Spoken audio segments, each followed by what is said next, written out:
Latest updates ఎప్పటికప్పుడు పొందడానికి big TV WhatsApp channel follow అవ్వండి. లింక్ డిస్క్రిప్షన్ లో ఉంది.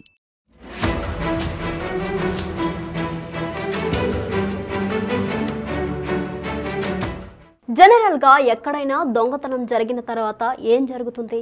చోరీ చేసిన సొత్తును ఎత్తుకుని పరారైతాడు దొంగ. ఆ తర్వాత దొంగతనం జరిగిన విషయం తెలుసుకుని లబోదిబోమంటూ పోలీసులను ఆశ్రయిస్తారు బాధితుడు. కానీ ఓ దొంగ తాపీగా దొంగతనం చేసి ఎత్తుకెళ్లిందంతా భద్రంగా దాచిపెట్టి నేరుగా పోలీస్ స్టేషన్కు వెళ్లి తన యజమాని ఇంట్లో దొంగతనం జరిగింది సార్ అంటూ ఫిర్యాదు చేశాడు. దొరికిపోను అని కాన్ఫిడెంట్గా కంప్లైంట్ చేసిన ఆ దొంగను పోలీసులు పకడ్బందీగా పట్టేశారు. అదెలాగో తెలుసుకోవాలంటే ఈ స్టోరీ చూడాలి.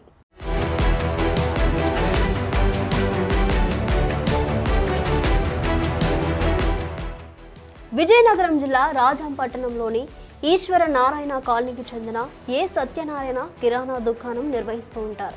ఆయన ఇంట్లో ఈ నెల 13న పట్టపగలే చోరీ జరిగింది. బాధితుల ఫిర్యాదు మేరకు కేసు నమోదు చేసిన పోలీసులు విచారణలో భాగంగా వారి దుకాణంలోనే పనిచేస్తున్న కస్బా వీధికి చెందిన సి అరుణ్ కుమార్ ను నిందితుడిగా గుర్తించారు. ఆదివారం ఉదయం సారథి రహదారిలో అతడిని అదుపులోకి తీసుకుని 12 తులాల బంగారాన్ని స్వాధీనం చేసుకున్నారు. ఘటన జరిగిన రోజు 4 గంటల ప్రాంతంలో దుకాణానికి వెళ్లే క్రమంలో సత్యనారాయణ ఇంటికి తాళం వేశాడు. కానీ పాఠశాలకు వెళ్లిన కుమారుడు వస్తాడని తాళం చెవిని ప్రధాన ద్వారం సమీపంలోని భద్రపరిచాడు. అయితే యజమాని కిరాణం షాపుకు వచ్చిన కొంతసేపటికే అరుణ్ బయటకు వెళ్లి అరగంటలో వచ్చాడు. వెళ్ళినప్పుడు ఒక చొక్కాతో తిరిగి దుకాణానికి మరొక చొక్కాతో వచ్చాడు. దీంతో అనుమానించిన యజమాని పోలీసులకు విషయం చెప్పాడు.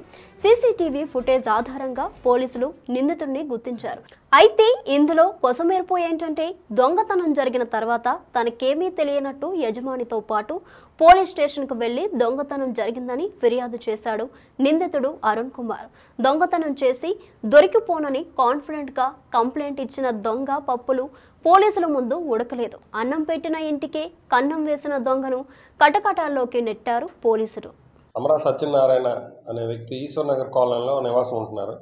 వాళ్ళ ఇంట్లో సాయంత్రం 4:30 ప్రాంతం నుంచి 6:30 ప్రాంతంలో ఎవరో గుర్తు తెలియని వ్యక్తులు వాళ్ళ ఇంటి తాలూకా డోర్ని బ్రేక్ చేసి ఇంట్లో ఉన్న బీరువా డోర్ని కూడా విరగొట్టి అందులో ఉన్నటువంటి సుమారు 12.5 తులాల వస్తువులు దొంగలించినట్టుగా మాకు టౌన్ పోలీస్ స్టేషన్లో రాజాం టౌన్ పోలీస్ స్టేషన్లో రిపోర్ట్ ఇవ్వడం జరిగింది. దానిపై మేము దర్యాప్తు చేయగా మాకు అదే షాప్లో పనిచేస్తున్నటువంటి చెప్పాడు అరుణ్ కుమార్ అనే వ్యక్తి ఆ దొంగతనానికి పాల్పడినట్లుగా మాకు అనుమానం కలిగింది. ఆ తర్వాత ఆ వ్యక్తి పరారీలో ఉండడం జరిగింది. ఆ వ్యక్తిని ఈరోజు అనగా 15వ తారీఖు ఉదయం సారథి గ్రామం వెళ్ళే రోడ్డు వద్ద ఆయన్ని అదుపులోకి తీసుకోవడం జరిగింది. అదుపులోకి తీసుకొని ఆయన విచారించగా ఆయన దొంగతనం చేసినటువంటి విధానము, దొంగతనంలో ఆయన దొంగిలించిన వస్తువులు అన్నీ కూడాను దర్యాప్తులో భాగంగా మాకు వాటిని హ్యాండ్ ఓవర్ చేయడం అనేది జరిగింది.